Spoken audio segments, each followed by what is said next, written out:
Hello students, good morning. I am a science teacher from Shri Ram Academy High School, Satna, and I have come to Edo to educate you people through audio and video lectures. So students, in this class we will be starting the subject science for class 10.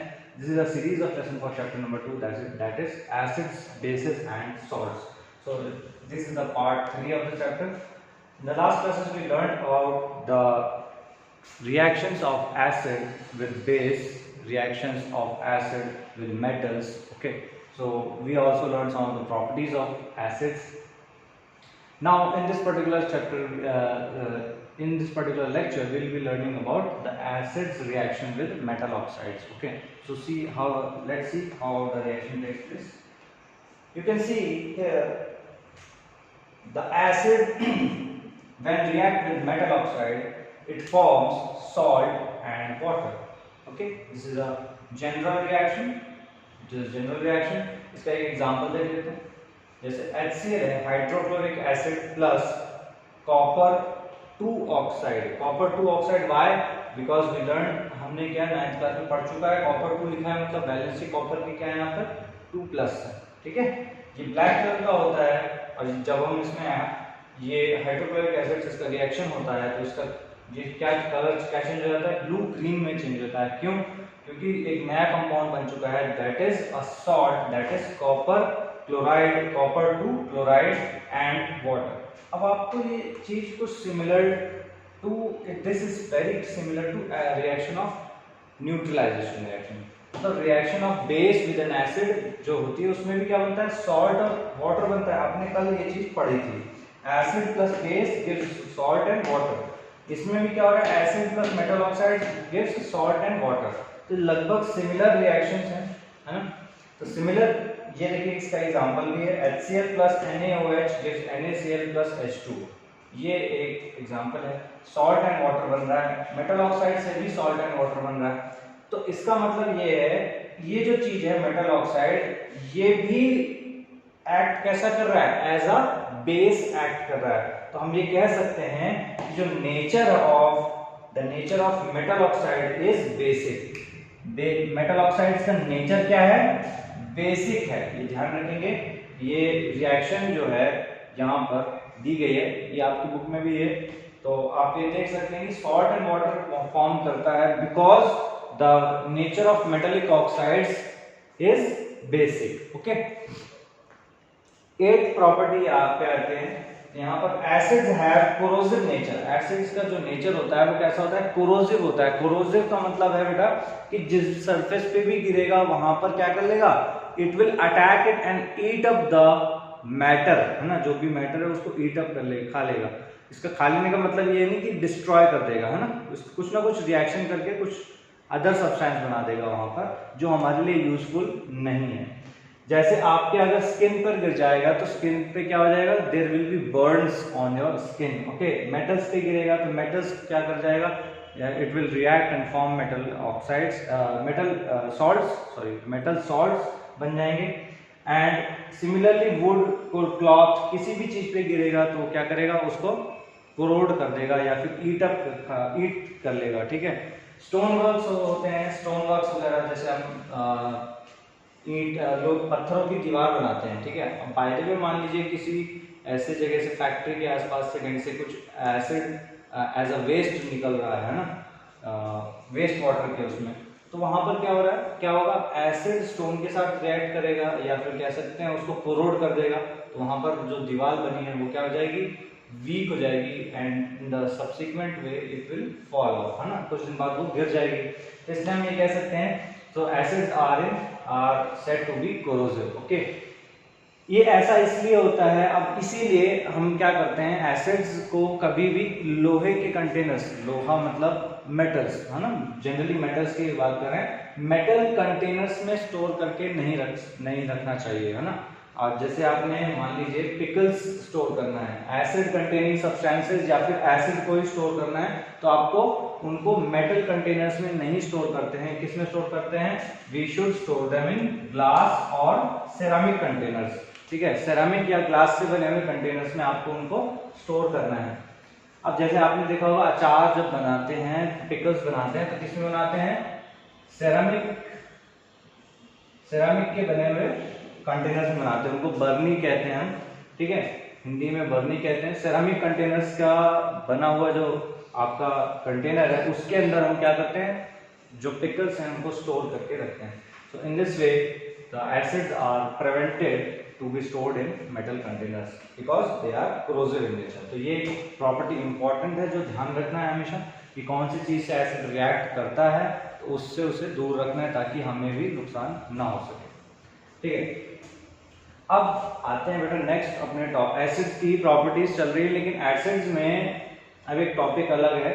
What do all acids have in common, मतलब acids में जो जितने भी acids हैं, है ना, सारे acid हमने कल परसों देखे थे, और भी बहुत सारे एसिड होते हैं, तो उसमें उन सभी में क्या कॉमन होता है। यहाँ पर देख लेते हैं, एक रिएक्शन है, जब हम HCl या किसी भी एसिड को क्या करते हैं, पानी में डालते हैं। एक्वस का मतलब है solution in water.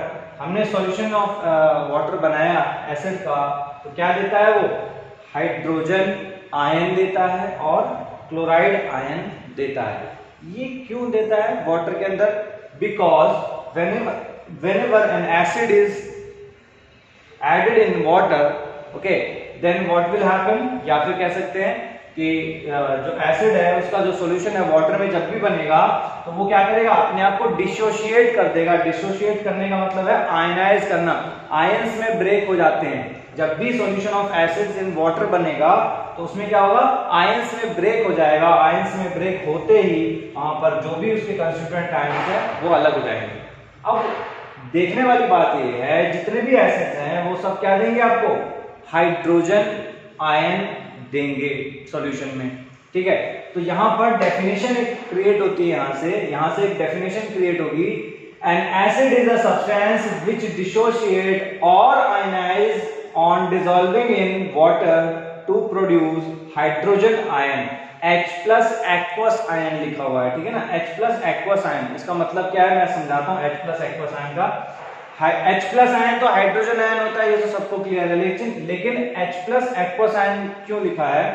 H+ aqueous ion बेटा, कभी भी H+ आयन जो है हाइड्रोजन आयन, वो अलोन एग्जिस्ट नहीं कर सकता। It does not exist alone. तो वो क्या करेगा, जब भी वो पानी में क्या करेंगे, जब भी डिसोशिएट होंगे एसिड्स के H+ आयन, तो वो क्या करेंगे, वाटर के मॉलिक्यूल के साथ, पोलर वाटर मॉलिक्यूल्स के साथ क्या करेंगे, कंबाइन हो जाएंगे और एक नया आयन बनाएंगे। उसका नाम होता है hydronium ions.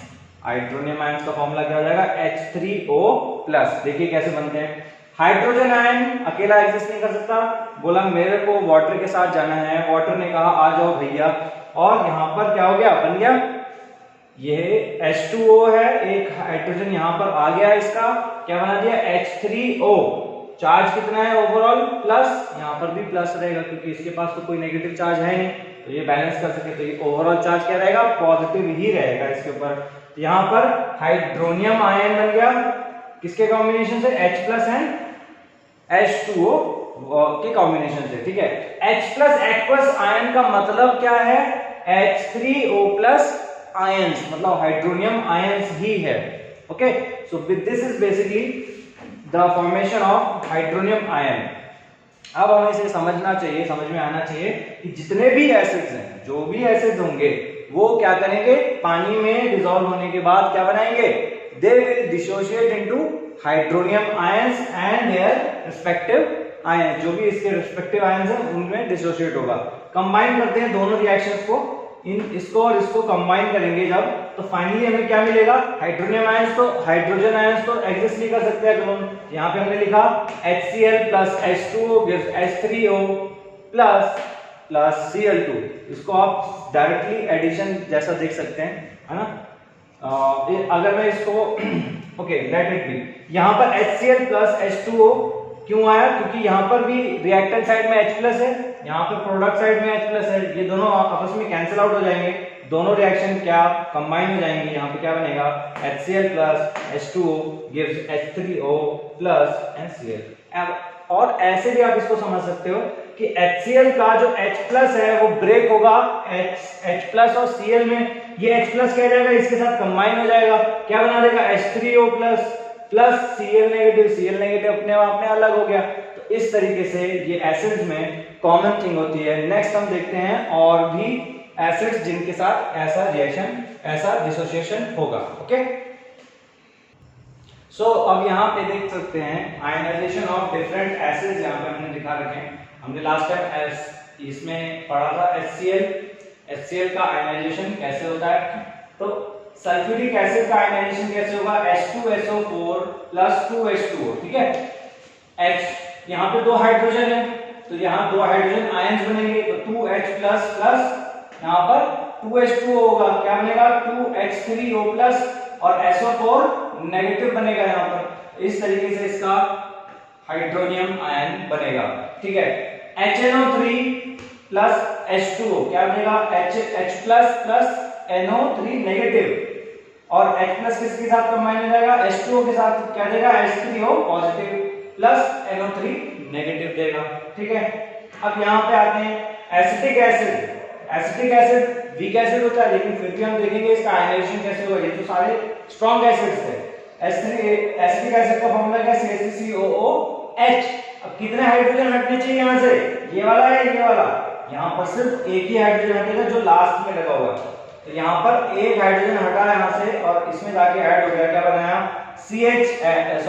H3O positive, hydronium ion बन गया। और जो बाकी रिमेनिंग आयन था क्या था, CH3COO negative, that is acetate ion. You have learned this ion in your 9th classes. Okay, so in this way the acids dissociate or ionize in water.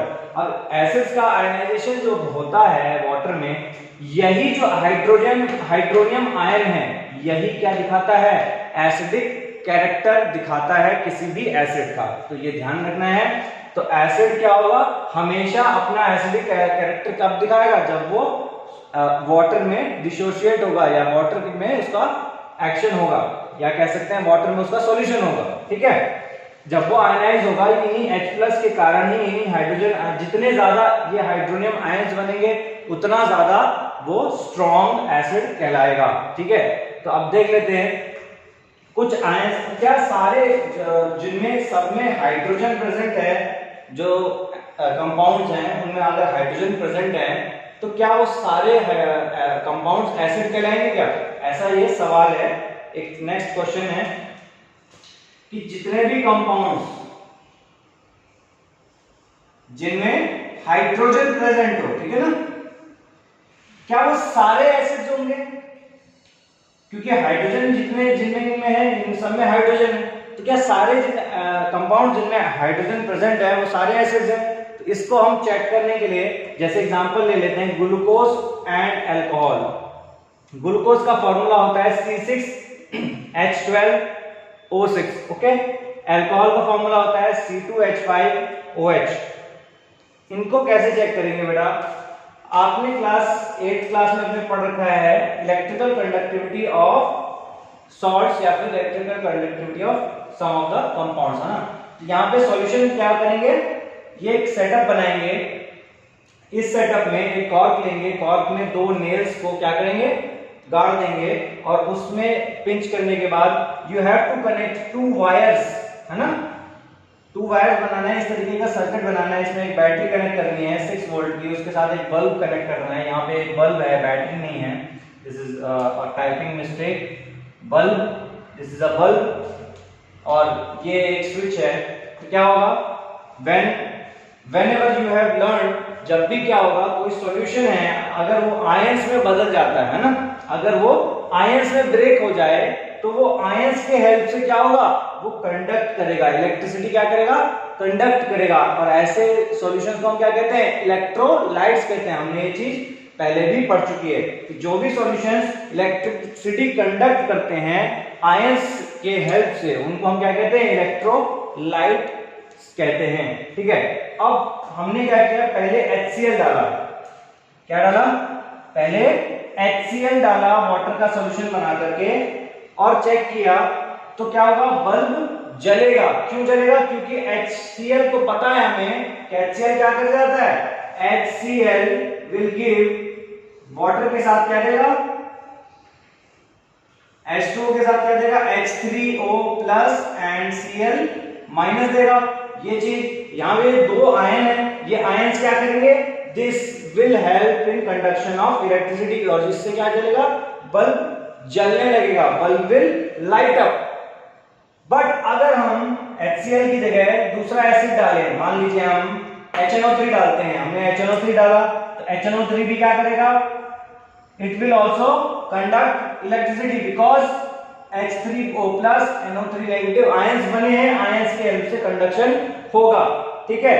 लेकिन अगर मैंने ग्लूकोज डाल दिया, क्या डाल दिया, ग्लूकोज डाल दिया, और फिर कहा कि भाई स्विच ऑन करो, तो क्या लाइट चलेगी, बिल्कुल नहीं चलेगी, ये बिल्कुल क्लियर बात है। क्यों, बिकॉज इसका ग्लूकोज का आयनाइजेशन नहीं होगा, because ionisation will not take place, because it does not have any H+ ions in it. जो हमें पता करना था कि इसमें हाइड्रोजन आयंस हैं कि नहीं है, तो हाइड्रोजन आयंस जब इसमें रिलीज होंगे ही नहीं तो ये बल्ब जलेगा नहीं। अब जब आप उल्टा भी सोच सकते हो, यहाँ पे हमने ग्लूकोज डाला, ये इसका बल्ब हमने स्विच ऑन किया, बल्ब नहीं जला, बल्ब नहीं जला, इसका मतलब ये है इसमें हाइड्रोजन आयंस सॉल्यूशन में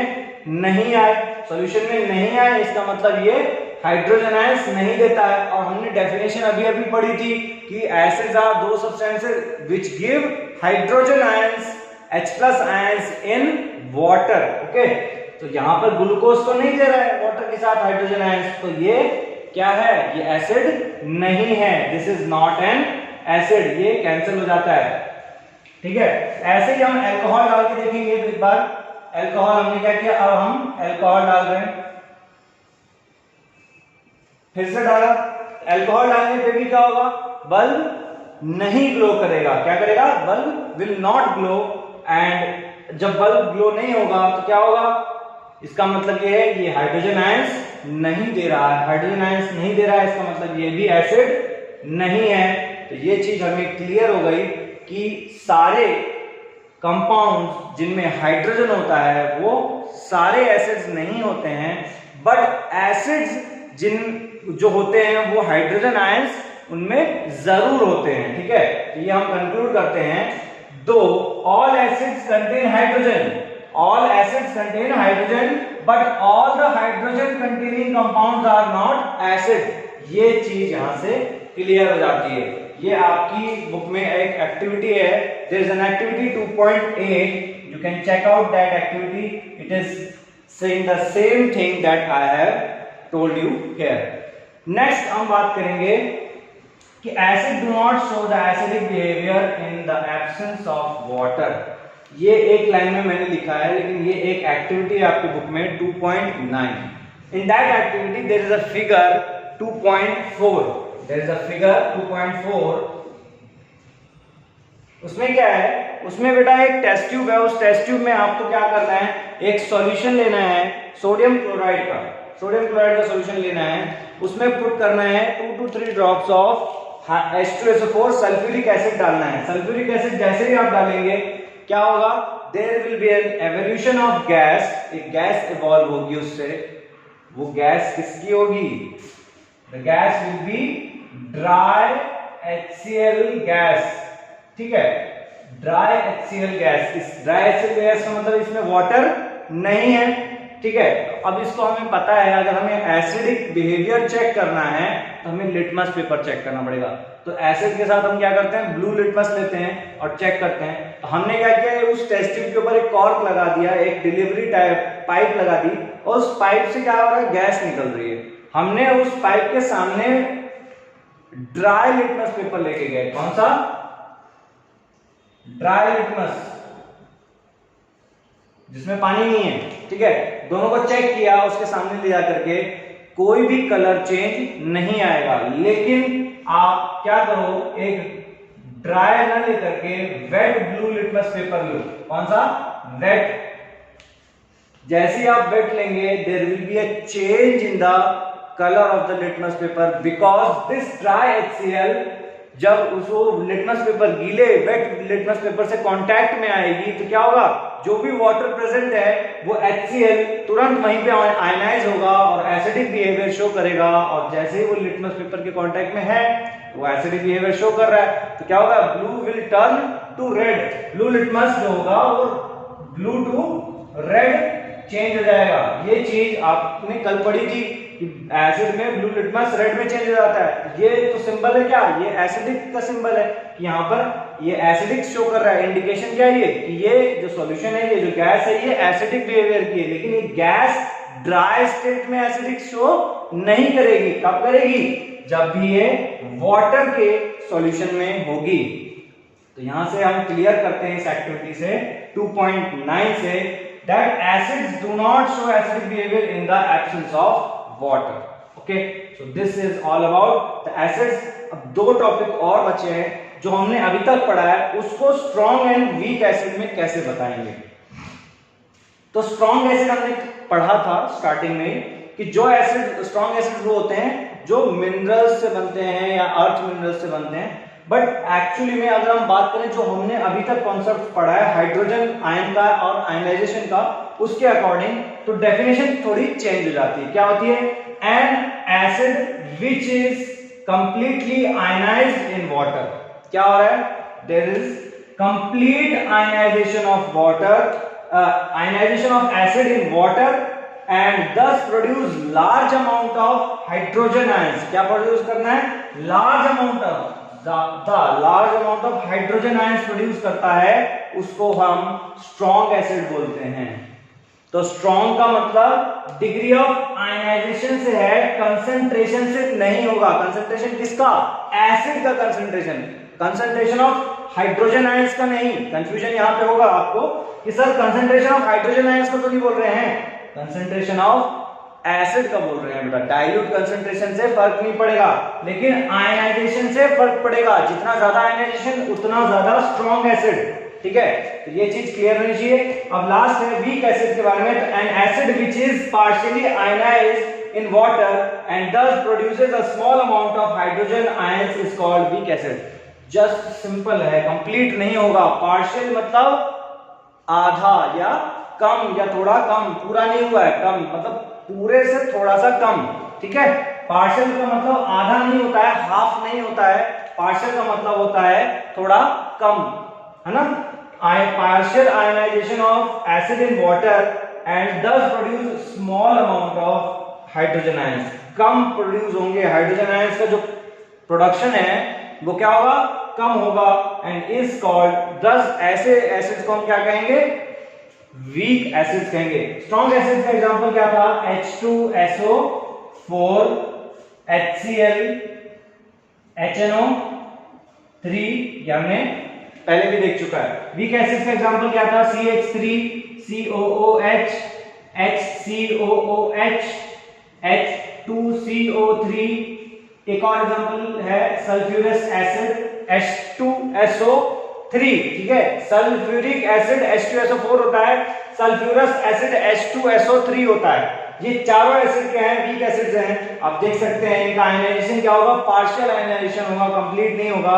और पार्शियल आयनाइजेशन होने पर कम हाइड्रोजन आयंस प्रोड्यूस होंगे, और ऐसे एसिड को हम वीक एसिड कहते हैं। So this was all about the acids. अब हम नेक्स्ट क्लासेस में बेसिस के बारे में, बेसिस की प्रॉपर्टीज समझेंगे। So thank you so much for this lesson.